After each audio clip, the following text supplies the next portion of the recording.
Hello, बच्चों. Let's read the question. The question says assertion the tires of aircrafts are slightly conducting. Reason if a conductor is connected to ground, the extra charge induced on conductor will flow to ground. तो इस question को solve करने के लिए हम जो की concept use करेंगे वो होगा हमारा प्रॉपर्टी ऑफ अ कंडक्टर. तो यहाँ पर मेंशन हम कर सकते हैं कि कंडक्टर का ऐसा कौन सा प्रॉपर्टी होता है जिसको हम यूज करते हैं in making the tyres of the aircraft. तो पहले हम स्टार्ट करेंगे with the reason statement. Reason statement में हमें कहा गया है कि हमारा अगर अगर सपोज हम एज्यूम करते हैं कि हमारे पास एक एयरक्राफ्ट है, ठीक है, तो हमें कहा गया कि जो एयरक्राफ्ट के टायर्स होते हैं दे आर उसके जो रबर होता है, जो टायर बेसिकली जो टायर का जो रबर होता है ना, वो रबर इन नॉर्मल हमें पता है कि जो नॉर्मल रबर होता है दैट इज, तो अगर हम यहाँ पे मेंशन करें कि जो नॉर्मल रबर होता है, हमें पता है कि नॉर्मल रबर एक इंसुलेटिंग मटेरियल होता है. तो there are basically two types of materials. अगर हम उसको ब्रॉडली क्लासिफाई करें तो एक तो होता है इंसुलेटर और एक होता है कंडक्टर. तो इन दोनों के बीच में जो सबसे बेसिक डिफरेंस वो ये है, जो मेन डिफरेंस है ये है कि इंसुलेटर वो अलाउ नहीं करते, तो हम यहाँ पे लिख सकते हैं it does not allow the flow of charge, the flow of electric charge. तो ये इंसुलेटर का बेसिक प्रॉपर्टी है और इसके एग्जैक्टली ऑपोजिट हमारा कंडक्टर होता है जो कि अलाउ करता है electric charge to flow through its body.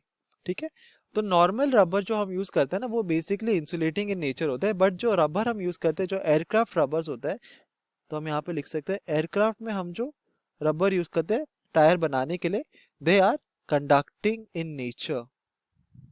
Conducting in nature मतलब ये जो रबर होता है ना वो अलाउ करता है electric charge to pass through them. But इसका रिक्वायरमेंट क्या है, हम नॉर्मल रबर भी यूज कर सकते हैं बट हम स्पेशल रबर क्यों यूज करते हैं एयरक्राफ्ट के लिए, क्योंकि जब हमारा जो एयरक्राफ्ट है जब वो टेक ऑफ कर रहा हो या जब वो लैंड कर रहा हो तब उसका स्पीड जो होता है बहुत ज्यादा होता है. It is moving at a very high speed, right. तो जब वो हाई स्पीड में मूव कर रहा होगा देन उस टाइम पे इस हाई स्पीड में उसका जो टायर होता है ना वो ग्राउंड के साथ कांटेक्ट में होता है, जिसकी वजह से a lot of friction is produced. ठीक है, तो फ्रिक्शन प्रोड्यूस होता है और हमें पता है कि फ्रिक्शन के वजह से क्या होता है ना, बहुत सारा चार्ज एक्यूमुलेट हो जाता है इन टायर्स में. ठीक है, तो हमारे फ्रिक्शन के वजह से क्या होता है ना, बहुत सारा चार्ज हमारा एक्यूमुलेट हो जाता है इन एयरक्राफ्ट के टायर्स में. और ये जो एक्सेसिव चार्ज है ना this can move within the body of the aircraft and it can cause spark. और अगर हमारा स्पार्क क्रिएट होता है inside the body of a aircraft then वो स्पार्क किसी भी वो स्पार्क ऐसे फायर कैच कर सकता है कि कोई भी एक इंस्ट्रूमेंट को ऐसे जला सकता है.